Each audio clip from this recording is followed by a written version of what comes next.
মুসলমান ভাইরা আমার বন্ধুরে, রব্বুল আলামিন ডাক দিয়ে বললেন, নবীজি এই কোরআনকে আমি আল্লাহ সম্মানের বস্তু বানাইলাম। আরে বন্ধু,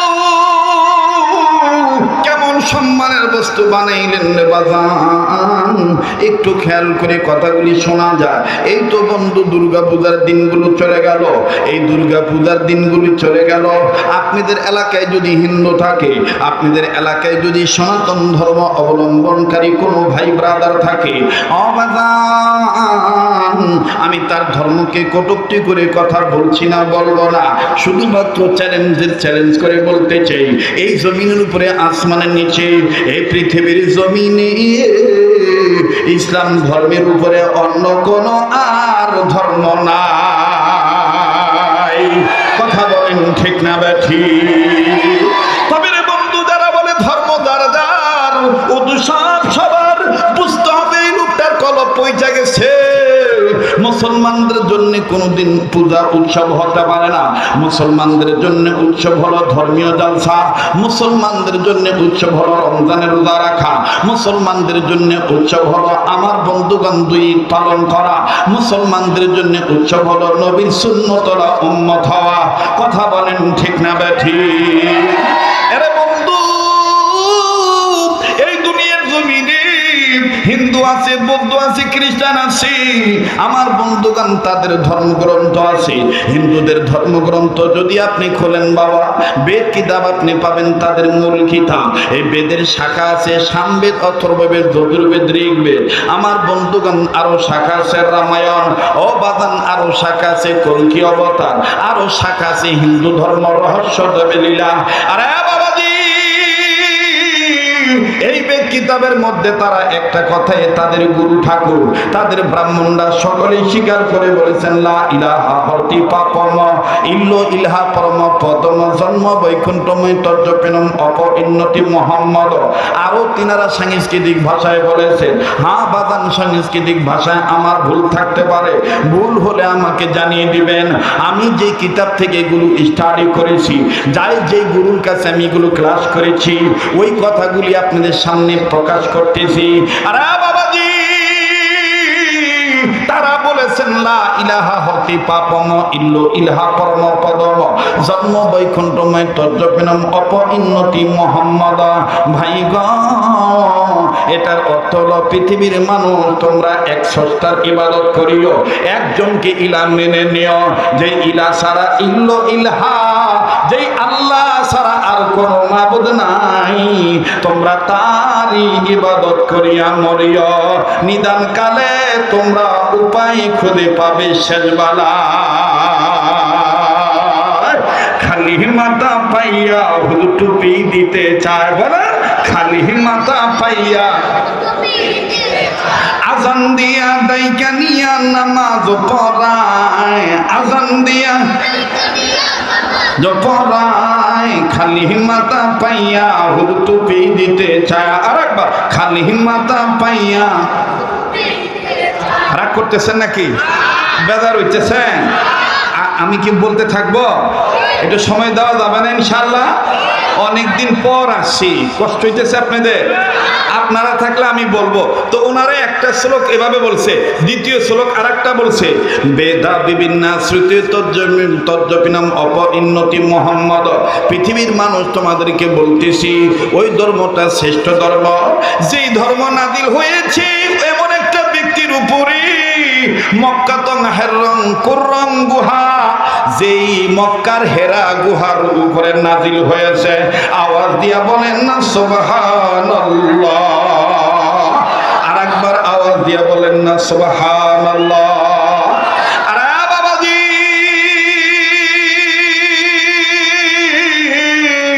মক্কার হেরা গুহায় নাজিল হয়েছে কোরআন। আর এই কোরআন হলো সবচেয়ে আমার বন্ধুগণ সবচেয়ে দামি কিতাব। এই কোরআনের শিক্ষা যারা গ্রহণ করবে, আমার আল্লাহ পাক তাদের দাম বাড়ায় দিবে। বাবাজি, পর্দার আর মা বোনেরা দেখেন আল্লাহ পাক কেমন করে দাম বাড়ায় দেয়। হযরতে ইমাম হাসান হোসেন রাদিয়াল্লাহু তাআলা আনহুমা দুই ভাই আমার বন্ধুগণ ক্ষুধার জ্বালা সহ্য করতে পারতেছে না, দুইটা ভাই নানার কাছে না যাইয়া আগে তার মার কাছে গেল। তাদের মার কাছে যে ডাক দিয়ে কয়, মা গো, আমাদের খাবার কি বাড়ি ঘরে নেই, আমরা কি আর কতক্ষণ ক্ষুধার্ত অবস্থায় থাকবো? হযরত ফাতেমা জোহরা ডাক দিয়ে বলতেছেন, বাবারি আমার কাছে কি বলবো, আমি তোদেরকে কি বলবো, তোদের মতন দাবার মতন কোনো খাদ্য আমার কাছে নেই। দুই ভাই ডাক দিয়ে বলতেছেন, আম্মা জান অনুমতি যদি দিতেন নানার কাছে যাইতাম। আওয়াজ দিয়া বলেন না সুবহানাল্লাহ। আমি কোন বা পথে মদিনাতে যাই, বলেন আমি কোন বা পথে মদিনায় যাইতে কার কার মন চাই একটু দুই হাত তুলে দেখান তো। এবার হাত নামান। আমি কেন হাত তুলাইলাম, আল্লাহ আমাকে প্রতি বছর কয়েকবার নেয়।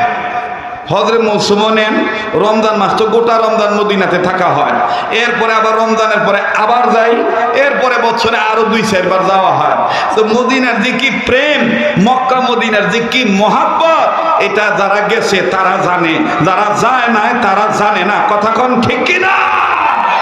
আমার বন্ধুগণ, আমার ভাইরা, এই জন্য হাত তুলাইলাম। আল্লাহ যারা হাত তুলছে জীবনে একবার হইল মৃত্যুর আগে মদিনা রওজা জিয়ারত না করে মরণ দিও না।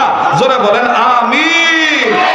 আওয়াজ দিয়া বলেন না, আমি কোন বা পথে মদিনাতে যাই, বলেন আমি কোন বা পথে।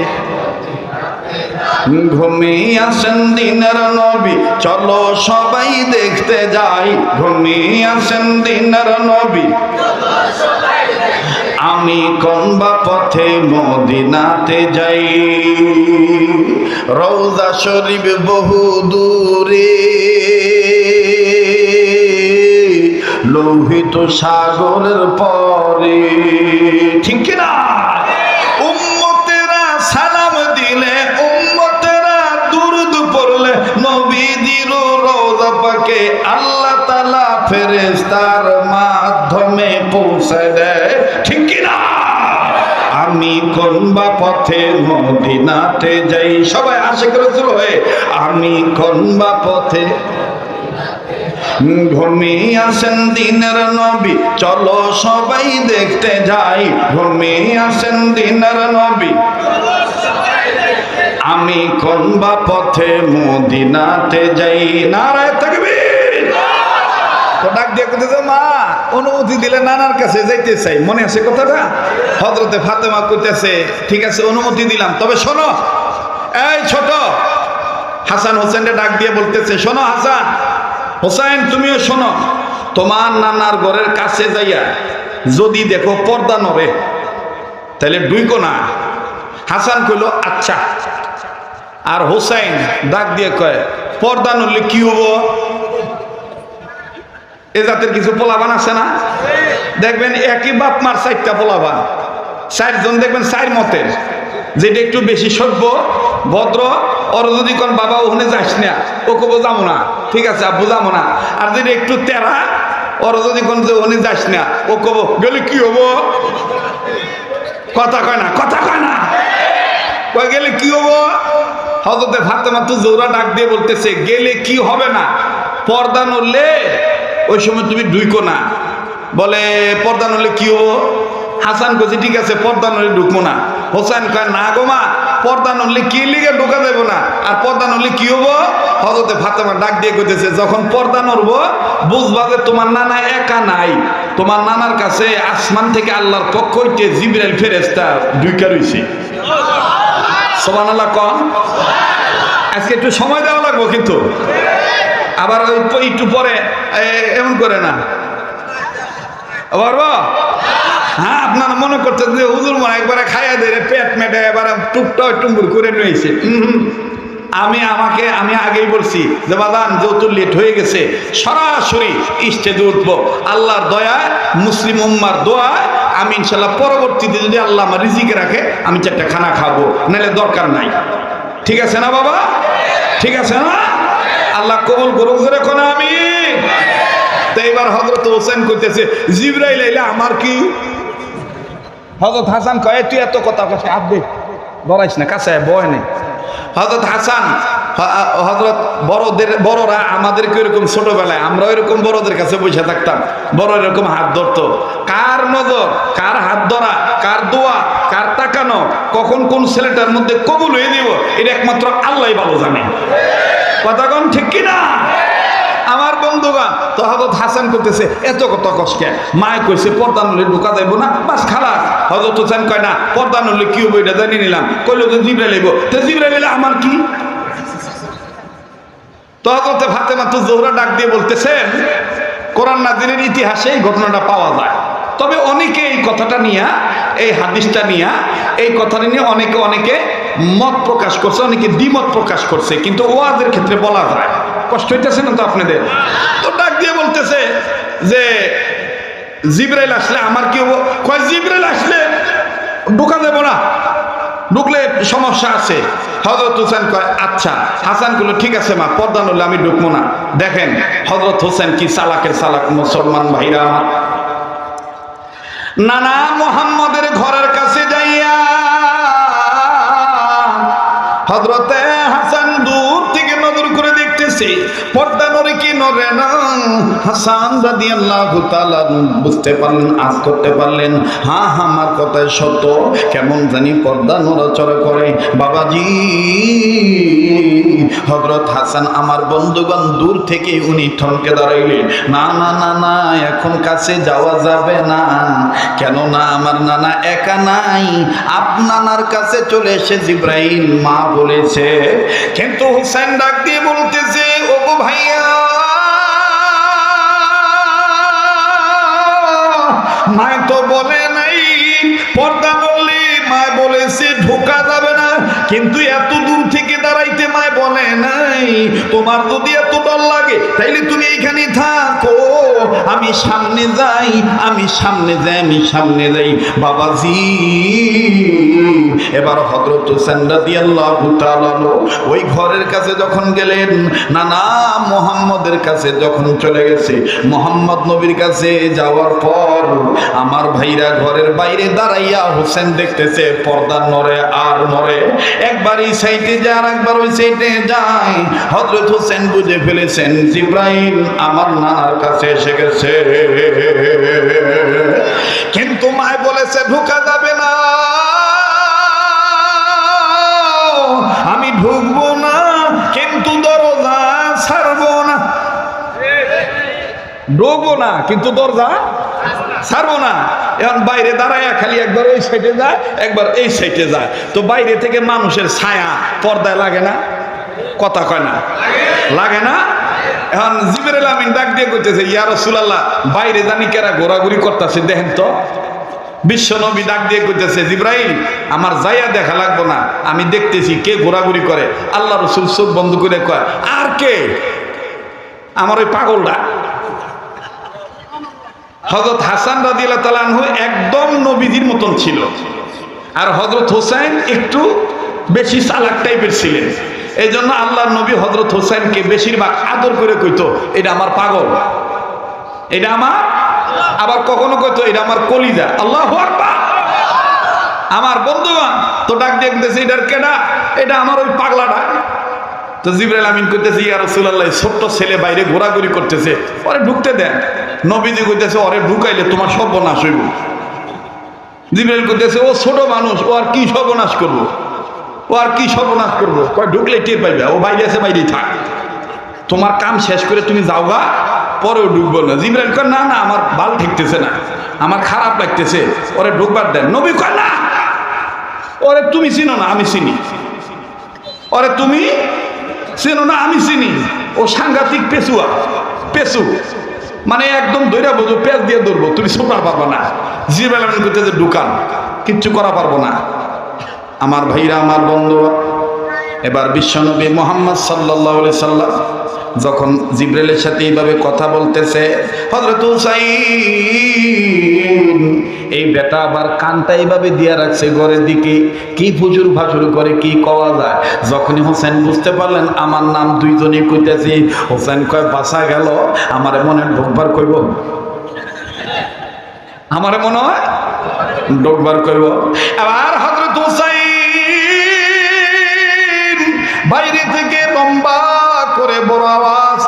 বলতেছে আসসালাতু ওয়াসসালামু আলাইকা ইয়া রাসূলুল্লাহ, আসসালাতু ওয়াসসালামু আলাইকা ইয়া হাবিবাল্লাহ।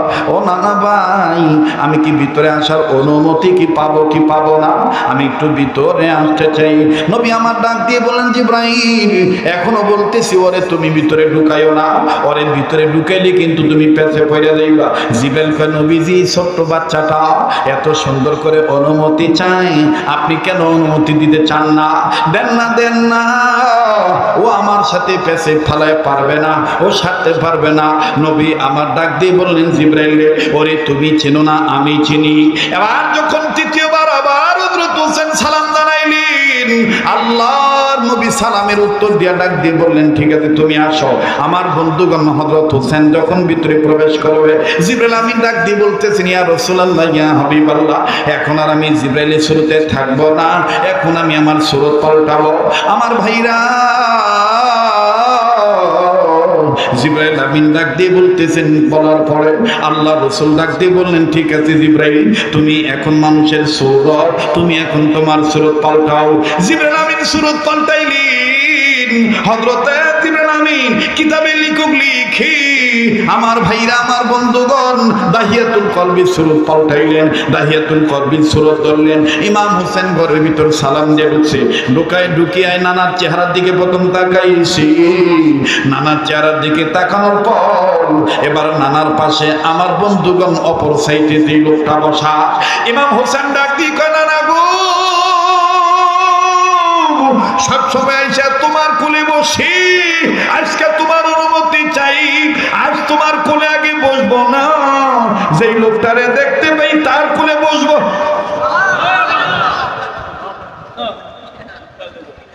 যেই লোকটারে আজকে দেখতেছি তার কোলে বসবো। রসুল ডাক দিয়ে কয়, না না আমার কোলে এসো। হোসেন কয়, না আমি ওনারে দেখতে খুব সুন্দর দেখা যায়, তুমি তো অনেক সুন্দর, ওনার চাইতে তুমি সুন্দর, কিন্তু এই সুন্দর মানুষের কোলে আমি যাবো। সুবহানাল্লাহ কবেন না? আল্লাহ রসুল কইতে ঠিক আছে যাও। যাইয়া সেইরা কোলের মধ্যে বসা সুন্দর করে গলাটা দূরে কয়, এবার ধাক্কা ডাক দিয়ে কয়, প্রায় এসে তোমারে দেখি নানার কাছে বসে থাকো, খালি হাতে আহ না, না কিছু নই আহ। এখন আল্লাহ রসুল ইশারায় কইতেছে, কইছিলাম না পেছে ফালাইব, এই যে পেছ মারতেছে। জিবরাইল কই, ইয়া রাসূলুল্লাহ কইয়া লাভ নাই, কারণ আমি তো সব সময় খালি হাতে আসি। জিবরাইল আমিন কয়, আমার কাছে কিচ্ছু নাই। হযরত ইমাম হোসেন ডাক দিয়ে কয়, কিছুই নাই? তাইলে আমি তোমার পকেটে একটু হাত ঢুকায় চেক করবার চাই।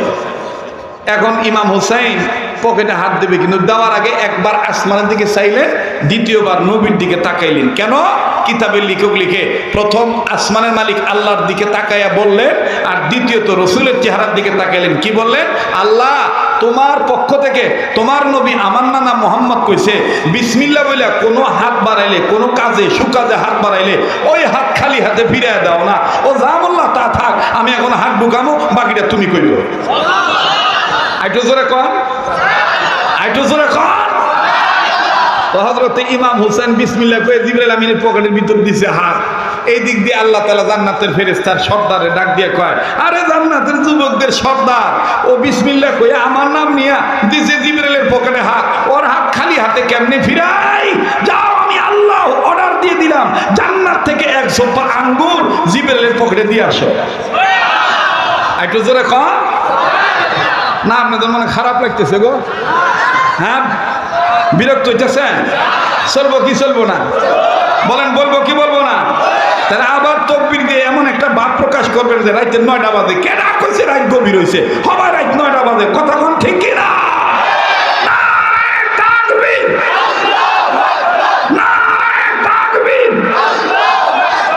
এবার বিসমিল্লাহ বলে পকেটে হাত ঢুকেছে, হাতের মধ্যে আঙ্গুর পড়ছে। তা আঙ্গুর যদি হাতে পড়ে বোঝা যায় না, কথা কয় না।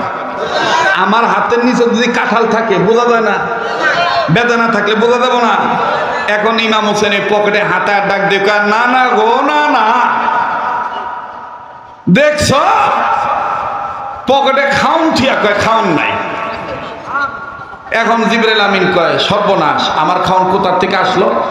নবীজি কইতেছে, কি পাইছো? না না ভাই বাইর করো। এবার বাইর করছে, বাইর করে দেখে 1 ঝোপা আঙ্গুর। আল্লাহ রসুল কইতেছে, পাইছো যেও তো খায় ফেলাও। জিবরাইল আমিন কইতেছে ইয়া রাসূলুল্লাহ খাইবো তো ভালো, কিন্তু দিল কে?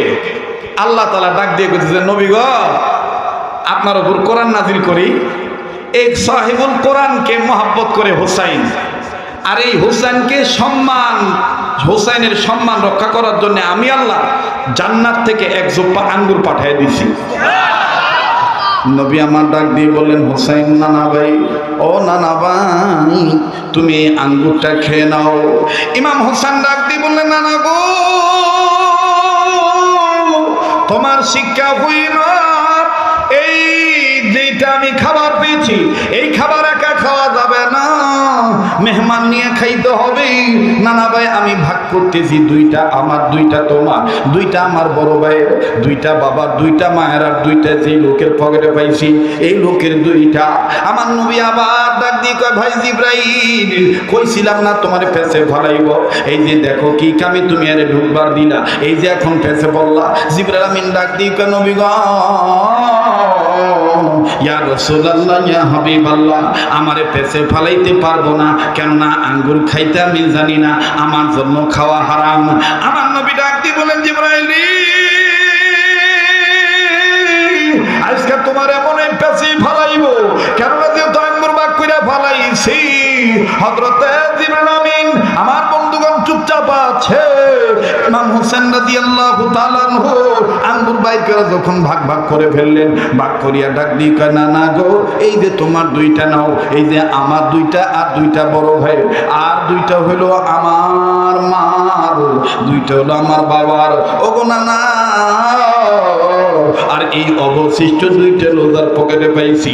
ও নানা ভাই আমি এখন তোমারে বলতে চাই তোমরা যদি বড় লাগে না খাও আমি আঙ্গুর খাবো না, আমি আঙ্গুর খাবো না। আল্লাহ নবী ডাক দিয়ে বললেন নানা ভাই আঙ্গুর খাওয়ার দরকার আছে, ঠিক আছে তুমি আর আমি খাই, ওনাকে জোরাজুরি করার দরকার নেই। এবার ইমাম হোসেন মনে মনে কয় মায় কইছে নানার ঘরের পর্দার উল্লে জিবরিল আমিন আসে, আজকে আমার কপাল কত ভালো পাইছি নানা জিবরাইল রে, আজকে আমি আর ধর্ম না খাওয়া পর্যন্ত আমি আঙ্গুর খাবো না। এইবার ইমাম হোসেন ডাক দিয়ে কইতেছেন নানা ভাই, ও গো নানা ভাই, উনিও নানা তুমিও নানা, কেন তুমি আঙ্গুর খাইতে করতেছ মানা? তুমি কেন খাইবা না? তুমি যদি আঙ্গুর না খাও তাইলে তোমার নাম কি বলো না, তোমার নাম প্রকাশ করো।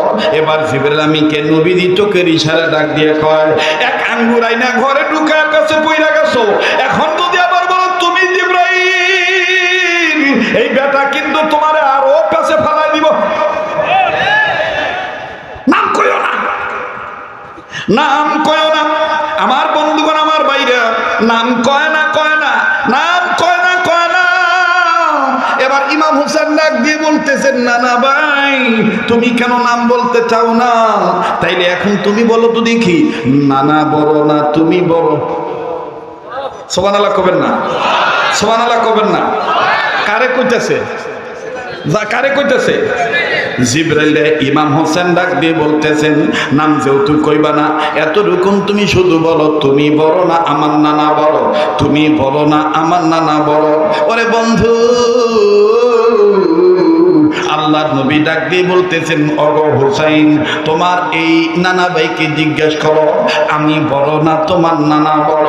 এবার জিবরাইল কয় যাকে বাসা গেল, আঙ্গুর খাওয়ার কথা বুইলা গেল, আমার নামটা কি তাও বুইলা গেল।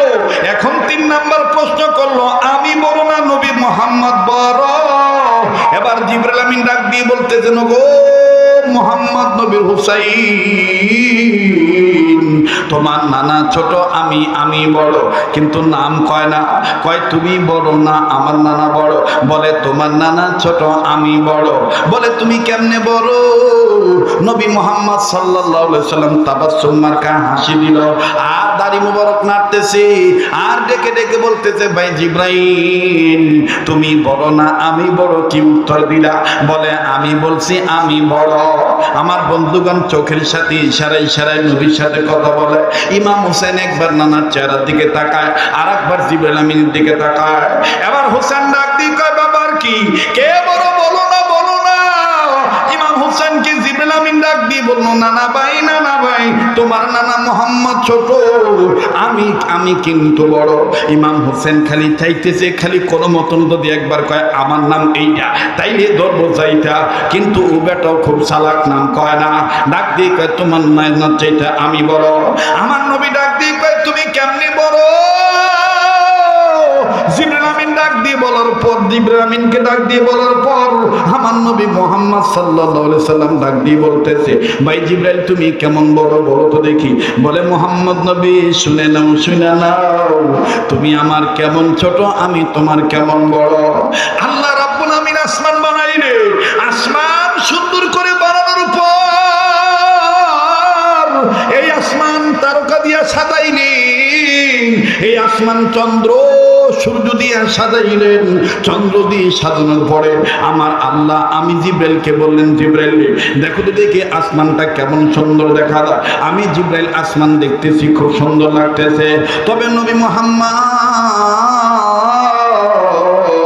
ওই আসমানের মধ্যে নজর করে দেখলাম অসংখ্য তারকার মধ্যে একটা তারকা অনেক সুন্দর দেখা যায়। এই তারকার দিকে আমি যখন তাকাইলাম, হঠাৎ করে দেখতেছি তারকাটা নাই। আবার ওই সুন্দর তারকাটা দেখার জন্য আমি অপেক্ষায় থাকলাম। অপেক্ষায় থাকতে থাকতে 1 বছর 2 বছর না, 70,000 বছর কেটে গেল, ওই তারকা পাই না। হঠাৎ করে 70,000 বছর পর ওই তারকাটা আমি দেখতে পাইলাম। আরো যখন সুবহানাল্লাহ, ওগো আব্দুল্লাহ ছেলে মুহাম্মদ, ওই তারকাটা আমি 1 বার না 2 বার না, এরকম 70,000 বছর পর পর ওই তারকাটা উঠলো। 1 বার না 2 বার না, 70 বার ওই তারকাটা উঠলো। তাইলে এখন মুহাম্মদ তুমি বলো, ওগো নবী আপনি বলেন, আপনি বড় না আমি বড়? আমার নবী মুহাম্মদ ডাক দিয়ে কইতেছে, ভাই জিবরাইল ওই তারকা কি এখন দেখতে পারেন নাকি? আমার ভাইরা জিবরাইল আমিন ডাক দিয়ে বললেন, না গো নবী মুহাম্মদ না, আপনি যেদিন থেকে আমিনার গর্ভে এসেছেন ওই দিন থেকে আর ওই তারকাটা আমি দেখতে পাই না। আমার নবী ডাক দিয়ে বললেন, ওগো জিবরাইল ওই তারকাটা অন্য কেউ নয়, ওই তারকাটাই ছিলাম আমি নবী মুহাম্মদুর রাসূলুল্লাহ সাল্লাল্লাহু আলাইহি ওয়াসাল্লাম। আওয়াজ দিয়ে বলেন না সুবহানাল্লাহ। আরো জোরে জোরে নবীর আশিকেরা নবীর প্রেম জাহির করে বলেন না সুবহানাল্লাহ। এবার বলো, জিবরাইল ওই তারকাটাই আমি মুহাম্মদ যদি হয়ে থাকি, আমি বলবো না তুমি বড়।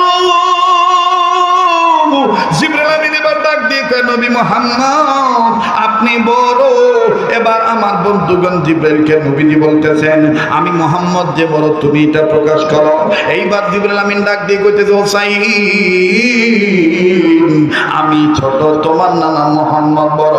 হোসেন দেখলো না না, এখানেও তো নাম বলতেছে না। ওরে বন্ধু, এবার হযরত হোসেন ডাক দিয়ে বলতেছেন, না না ভাই আঙ্গুর আপাতত জমা এই জায়গায় রেখে দেই। এইবার আসেন বাজার, হযরত হোসেনকে সামনে নিয়ে জিবরাইল আমিন ডাক দিয়ে বলতেছেন, নবীজি গো বাদাম দেখবেন এই লাউ পাতার পান পাতা মহিলা মাদ্রাসার মাহফিল, দেখেন কেমন করে আলোচ্য বিষয়বস্তু জয়েন্টে জয়েন্টে পয়েন্টে পয়েন্টে জোড়া লেগে যায়। মুসলমান ভাইরা আমার একটু খেয়াল করবেন। আবার বলছি, কেউ যদি চলে যায় চলে যেতে দিবেন বন্ধু, খবরদার কারো যাওয়া দেখে কেউ যাবেন না, সবার ধৈর্য কুলাবে না। আপনাদের অ্যাটেনশনের অবস্থা, আপনাদের মনোযোগী অবস্থা, আপনাদের চাহনি ভাব, আপনাদের বসার ভাব, একটা লোকের কোনো নড়াচড়া নাই। আমার দিল বলে আজকের মাহফিল কবুল হইয়া গেছে। ওরে মনের মধ্যে কেমন জানি কোরআন সুন্নাহর আলোচনা শোনার একটা প্রেম ঢুকে গেছে। হুজুর যতক্ষণ আমরা ততক্ষণ কথা বলেন ঠিক কিনা? নারায়ে তাকবীর। আমার ভাইরা জিবরাইল আমিন ডাক দিয়ে বলতেছেন, নবী গো এই ছেলেটা তো আঙ্গুর নিয়ে আমার কাছে ফেলা দিব, এখন আমি কোন কাজ কাছে আপনার কাছে আসছে ওইটা একটু আপনাকে বলে দিই। আল্লাহর হাবিব মুহাম্মদ সাল্লাল্লাহু আলাইহি সাল্লাম ডাক দিয়ে বলেন, কি জন্য আসছো বলো? ডাক দিয়ে বলতেছেন, নবীজি ইয়া রাসূলুল্লাহ, ইয়া হাবিবাল্লাহ, আপনার কন্যা ফাতেমাকে আমার আল্লাহ আমার মাধ্যমে আপনার কাছে বলতে বলেছে। আপনার ফাতেমার সাথে আরেকটা নামের টাইটেল আল্লাহ পছন্দ করে লাগাই দিয়েছে, সেই টাইটেলটা হলো খাতুনে জান্নাত। আরেকবার জোরে বলেন না সুবহানাল্লাহ। আরে পর্দার মা বোনেরা, মা গো, কেন তোমার মেয়েকে তুমি এরকম জামিয়াতুল আবরার দারুন নাজাত মহিলা মাদ্রাসায় তুমি আলিফ লাম মিম শেখানোর জন্য দিবা না? কোরআনের হাফেজা বানানোর জন্য কেন দিবা না? দেখো দেখো খাতুনে জান্নাত। এবার বাজান যখন আল্লাহর হাবিব হোসেনকে সামনে নিয়া জিব্রাইলের কথার প্রতি উত্তরে ডাক দিয়ে বলে, আমার মেয়ের নাম খাতুনে জান্নাত, আমার এই মেয়ের আগে তো কেউ জান্নাতে যেতে পারবে না। জিবরাইল আমিন ডাক দিয়ে বলতেছেন, ইয়া রাসূলুল্লাহ, ইয়া হাবিবাল্লাহ, এটা সঠিক নাম। খাতুনে জান্নাত নাম হইতে পারে বটে, জান্নাতি নারীদের সর্দার হতে পারে বটে, কিন্তু ফাতেমার আগে আরেকটা মেয়ে জান্নাতে যাবে।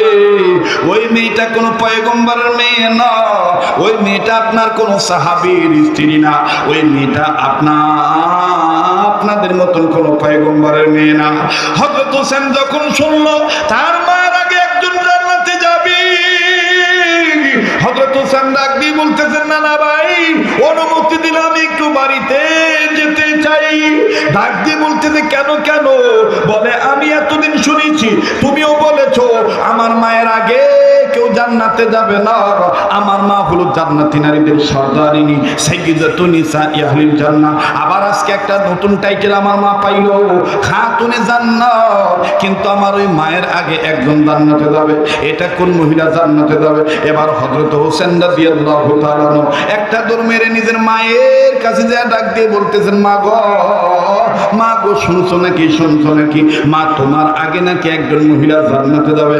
আল্লাহ রাসূলের মেয়ে কন্যা ফাতেমাতুজ জোহরা রাদিয়াল্লাহু তাআলা ডাক দিয়ে বলতেছেন, আমার আগে কে জান্নাতে যাবে? বলে, এটা কে বলেছে? বলে, নবী বলেছে এবং আল্লাহর পাঠানো ফেরেশতা জিবরাইল বলেছে। আমি হযরত হোসেন নিজের কানে শুনেছি।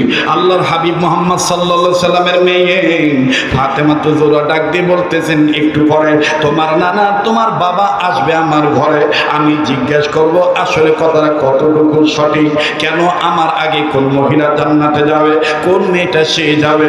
এবার আমার নবীজি সংক্ষেপ করে বলে দিই, শেরপুরের মা বোনেরা, কেন আপনি পান পাতার চরিত্র ধারণ করবেন না? কেন আপনি ইলমে দ্বীন শিক্ষা গ্রহণ করবেন না? মা, তুমি ডাক্তার হইবা, আলেমরা নিষেধ করে না। মা, তুমি প্রফেসর হইবা, আলেমরা নিষেধ করে না। ইসলাম সেইটাকে তোমাকে অনুমতি দিয়েছে, কিন্তু মা, তোমার প্রাথমিক শিক্ষা কোরআন হাদিস দিয়ে গ্রহণ করা লাগবে। মা, তোমাকে পান পাতার মতন রিজার্ভমেন্ট হতে হবে। মা, তোমাকে আল্লাহওয়ালা নারী হইতে হবে। মা, তোমাকে স্বামী ভক্ত মহিলা হইতে হবে। মা গো, তোমরা আমাকে ভুল বলবো না। মা, আমিও তোমাদের মতন একজন মায়ের সন্তান। ও গো বোন, আমিও তোমাদের মতন একজন বোনের ভাই। হযরতে ফাতেমাতুজ জোহরা রাদিয়াল্লাহু তাআলা আনহার ঘরে নবীজি যখন তাশরীফ আনলেন, আল্লাহ রাসূল সাল্লাল্লাহু আলাইহি সাল্লাম মুস্কি হাসি দিয়ে বলে, হোসেন, মনে তোমাকে বলে দিয়েছি তোমার মনটা খারাপ হয়ে গেছে। ডাক দিয়ে বলে, না গো আব্বা, না, আমার আগে জান্নাতে যাবে কোন মহিলা, ওইটা আমি একটু আপনার কাছে জানতে চাই। আল্লাহ রাসূল সাল্লাল্লাহু আলাইহি সাল্লাম বললেন, ওইটা যদি তুমি জানতে চাও তুমি একটু ঘরের বাইরে বেরিয়ে যাও। এবার বাজান হযরতে ফাতেমাতুজ জোহরা পর্দা রক্ষা করে ঘর থেকে বের হইলেন। ঘর থেকে বের হওয়ার পর আল্লাহ রাসূল ডাক দিয়ে বলে, রে ফাতেমা, ওই যে পাহাড় কি দেখতেছো নাকি? বলে, হ্যাঁ, ওই পাহাড় দেখতেছি। বলো, ওই পাহাড়ের ঠিক ডান কর্নারে ছোট্ট একটা ঝুপড়ি ঘর আছে, ওই ঘরে বসবাস করে একজন কাঠুরিয়া। ওই কাঠুরিয়ার স্ত্রী ফাতেমা তোমার আগে জান্নাতে যাবে।